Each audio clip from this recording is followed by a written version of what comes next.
Whew.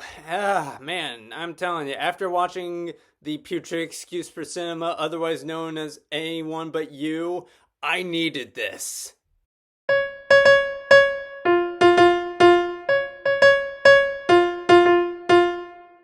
Hi, my name is Ryan Lane, and welcome to my review channel.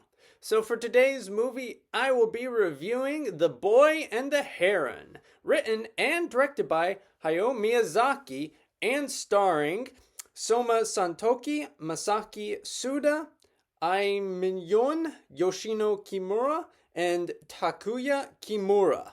So, 2 years following the death of his mother in a fire in Tokyo, Mahito, played by Soma Santoki, travels with his father, Shoichi, played by Takuya Kimura, to live with Natsuko, played by Yoshino Kimura, his wealthy aunt and soon-to-be stepmother. Yeah, you heard me right. Mahito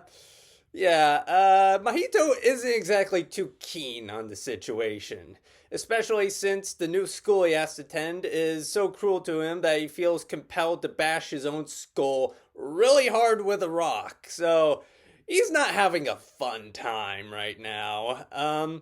But that all changes for him when the Gray Heron, played by Masaki Suda, takes an interest in him.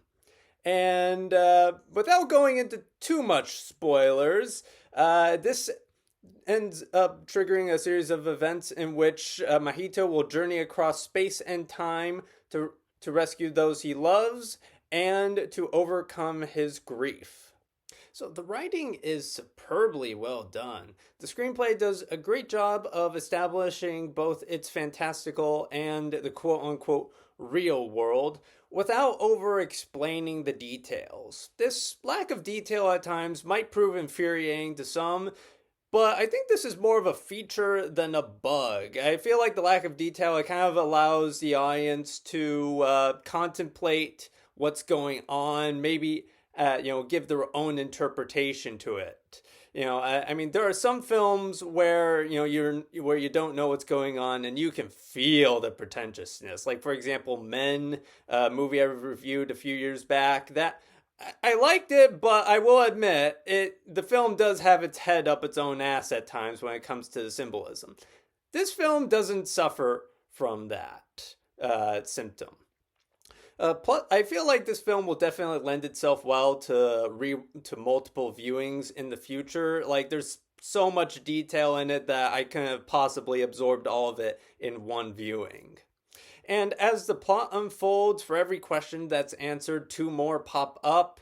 And the answers, when the film is kind enough to give answers, it manages to deftly dodge cliches at every turn. The film also features setups that are subtly paid off later on in the movie, and they don't call attention to themselves, thereby treating the audience like adults. I know, what a concept.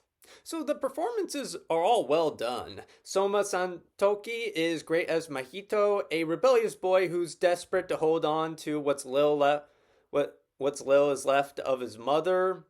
Masaki Suda, it does a great job of straddling a thin gray line as the titular Gray Heron, a magical bird that deftly weaves between being an ally to Mahito and an enemy.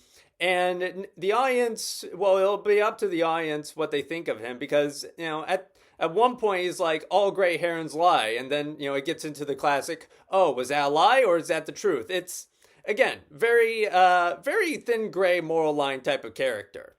And Yoshino Kimura, she does a great job as a mother who is caring, yet feels guilty and inadequate when trying to live up to the example of her late older sister. So the animation is stunning. Both the real and fantasy worlds feature a great amount of detail with the food in particular looking amazing as always. It's the kind of food that makes you like, okay, Benji with Babish, make that, but make it look good.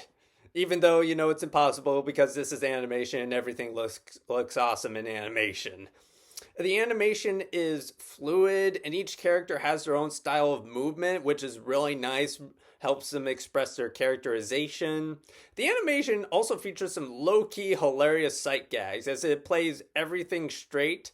And without going into too much detail, the film introduces an enemy type that is as adorable as it is deadly, and it's all the funnier for it.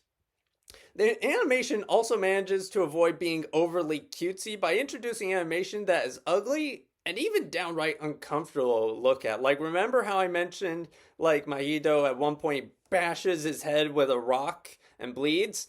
Yeah, there's going to be a few more instances of blood coming about and just downright ugly animation to look at, but I feel like it helps convey the themes of the story rather than hindering the plot.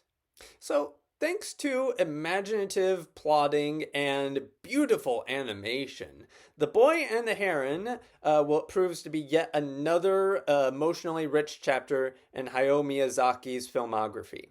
So, with all that in mind, I will be giving The Boy and the Heron 4.5 out of 5 stars. Anyway, thank you for watching. Have a good rest of your day. If you like this review and would like to see more like it, be sure to like and subscribe and leave a comment down below. And for today's comment section prompt of the day, what is your favorite Studio Ghibli movie and why?